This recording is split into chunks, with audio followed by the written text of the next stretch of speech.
I made a promise.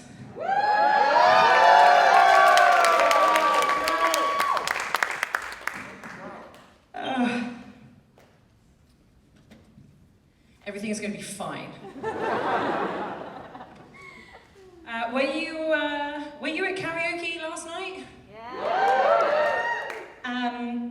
I do not bring that energy to my dating life. I hate dating, but actually no, I hate dating, but I really, really love complaining about it. And the older I get, the more I treat dates like job interviews. Is anyone else? I mean, I'm pretty awesome. What are you bringing to the table? I want to know your childhood traumas. I want to know your strengths, your weaknesses, and I would like 2 references from your previous partners. Actually, I might start doing the references thing. I do take my interviewing very seriously. I am known in my friendship group. I am that person that went on a date with someone who kept saying the word patriarchy. And I don't know if you've met me, but I've got opinions. And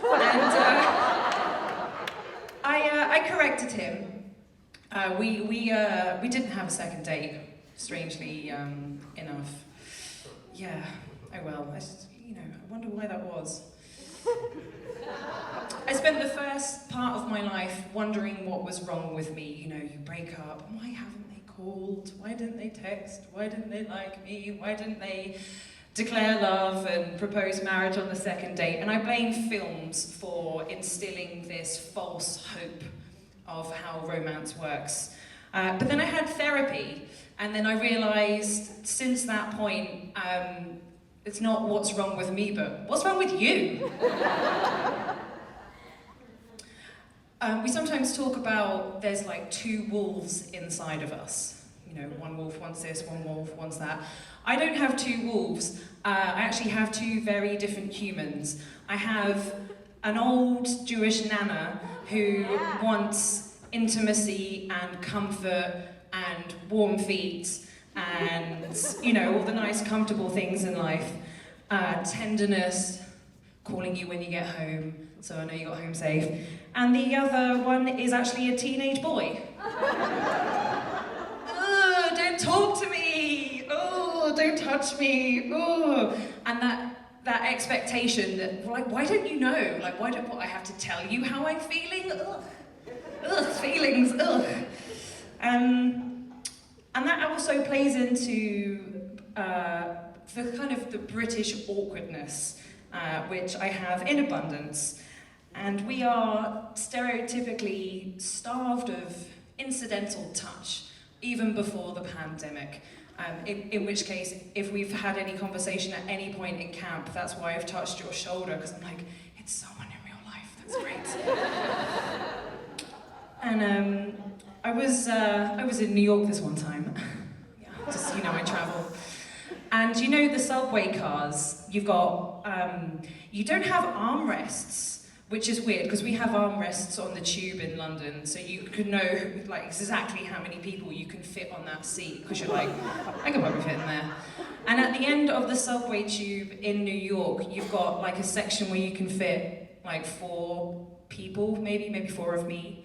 And then you've got a section where you can fit maybe 2 or 3 of me, and I was there. Oh, side note, love the air conditioning on the subway trains in New York. We don't have that in England. We should sort that out. Anyway, so I'm in the subway, I've got my headphones on, looking cute, feeling fine, and a giant human came on and like ducked to come in and turned round and sat, I want to say on me, but like they sat next to me and I was like, and it literally from my ankle all the way up to my shoulder, someone was, I had physical contact with a human. And and I was furious. at the start. I'm like apoplectic with rage, which you could tell by my deadpan face. Acting like absolutely it's fine, or I might have some gum, yeah. Oh, I love this tune. Yeah, but inside I was like, how very dare you? Oh, we don't even know each other. You're clammy. And by the time I had to get off the subway, I'd actually come full circle and I found it hilarious. And then when I went home, back to London, I started trying to touch people's hands accidentally. It became like a sport for me. And then you're like, because you don't make eye contact. Like you could have your nose in someone's bosom and it's like, no, I'm staring at a field of wheat. It's fine. It's fine. It's absolutely fine. You can pretty much feel what I've had for breakfast. Absolutely fine. But I'd start like shuffling my hands just gently. And you don't see move quicker than that. They're like, ooh, ooh. Another human touched me. Don't even try the eye contact thing though. That really is asking for trouble. Speaking from experience.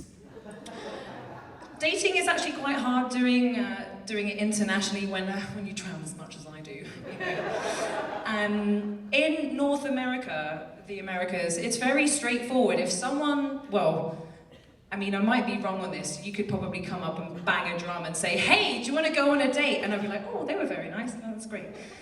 But you tend to be quite direct with like, "Hello, would you like to go out with me?" Or would you like to go out for dinner?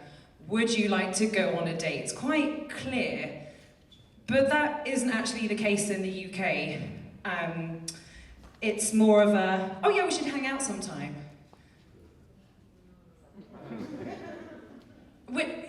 To clarify, if you meet someone on a dating app, that's clearly let's go on a date, and then you have to do the, oh, when do you wanna, I'm free here, does this work for you? Oh, I'm free in 3 weeks' time on a Tuesday afternoon.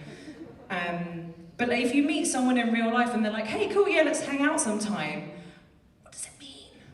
Let's get a coffee. Do you mean get a coffee or get a coffee? Because there's a difference.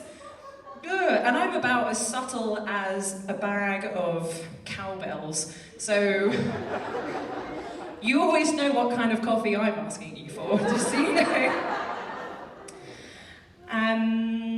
So it's been a while since I've had a date, but I did. There was a moment at Beantown actually that I want to share with you. Yeah. We got all the way up to grinding.